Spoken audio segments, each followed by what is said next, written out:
Welcome to Kenton Teaches. Enjoy the video. In this video, I will show you how to make coffee of Nescafe. First, let's gather our simple ingredients and tools. You'll need your favorite Nescafe instant coffee, a clean mug, and a spoon. Crucially, have some hot water ready. It should be heated to about 80 to 90 degrees Celsius or 175 to 195 degrees Fahrenheit for the best taste. Don't forget any sugar or milk you might want to add later. Now, let's get to the core of your coffee. Take your Nescafe and add 1 to 2 rounded teaspoons into your mug. This amount typically yields a satisfying cup, but feel free to adjust it based on how strong you like your coffee.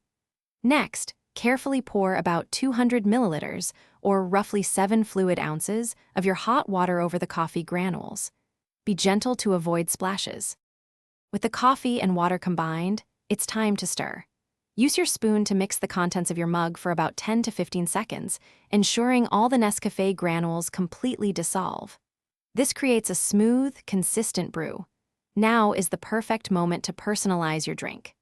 Add 1 or 2 teaspoons of sugar, or a splash of milk or cream, then give it another quick stir to blend everything perfectly. Your delicious Nescafe coffee is now ready. Take a moment to let it cool down just a little, especially if you used very hot water.